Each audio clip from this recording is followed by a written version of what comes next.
وعن ابن مسعود قال قال رسول اللہ صلی اللہ علیہ وسلم ما منکم من احد الا وقد وکل به قرینہ من الجن وقرینہ من الملائکۃ قالوا وإیاک یا رسول اللہ صلی اللہ علیہ وسلم قال وإیایا ولکن اللہ اعاننی علیہ فاسلم فلا یأمرنی الا بخیر۔ حضرت ابن مسعود جو کہ راوی ہیں فرماتے ہیں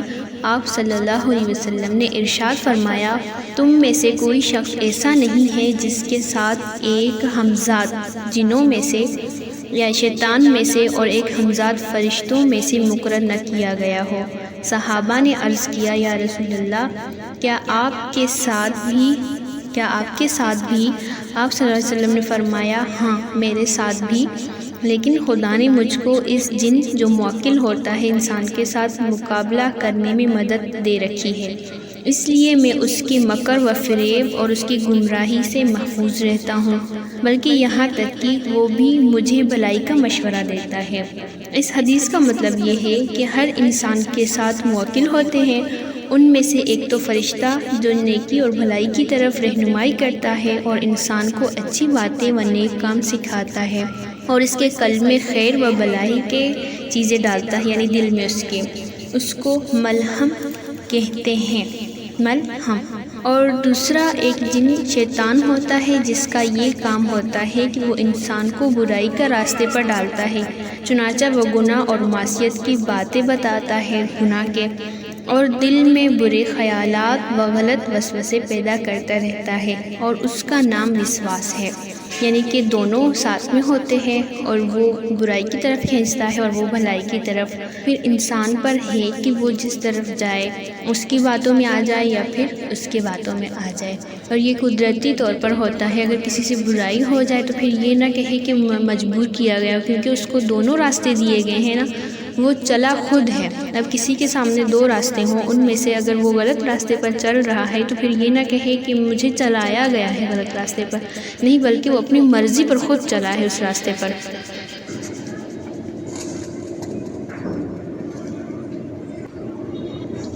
وعن انس قال قال رسول اللہ صلی اللہ علیہ وسلم ان الشیطان یجری من الانسان مجری الدم۔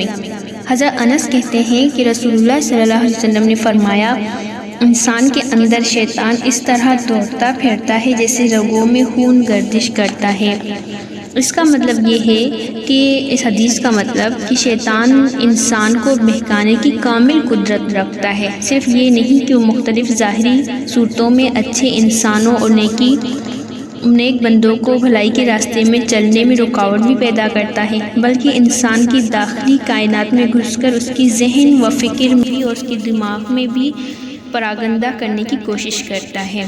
یعنی کہ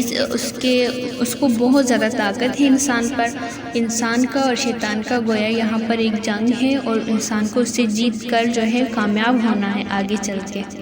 وعن ابی ہریرہ قال قال رسول اللہ صلی اللہ علیہ وسلم ما من بنی آدم مولود الا یمسہ الشیطان حین یولد فیستحل صارخا من مس الشیطان غیر مریم و ابنہا۔ حضرت ابو ہریرہ کہتے ہیں کہ رسول اللہ صلی اللہ علیہ وسلم نے فرمایا بنی آدم کے یہاں جو بھی بچہ پیدا ہوتا ہے شیطان اس کو چھوتا ہے، جس کی وجہ سے بچہ چیخ اٹھتا ہے، لیکن ابن مریم یعنی حضرت عیسیٰ علیہ السلام اور ان کی ماں کو شیطان نے نہیں چھوا۔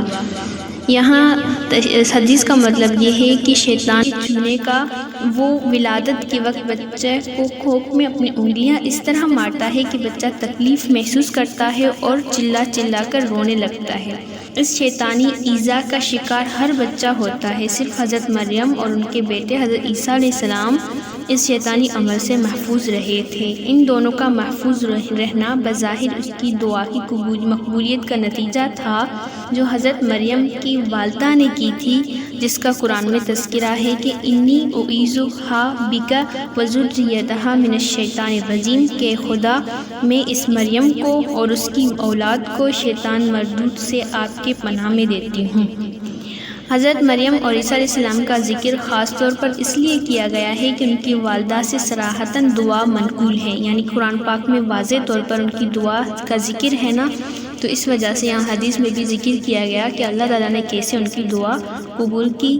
اس لیے صراحتاً قبول ہونے کو ظاہر فرمایا۔ لہٰذا یہ لازم نہیں آتا کہ دوسرے انبیاء کو شیطان نے بقوت ولادت چھوا ہو، اس کو تکلیف پہنچائی ہو، یعنی کہ انبیاء بھی ان شیطان کے مس سے یعنی چھونے سے محفوظ رہے تھے، اور یہاں جو ہے انبیاء کے علاوہ حضرت مریم اور ان کے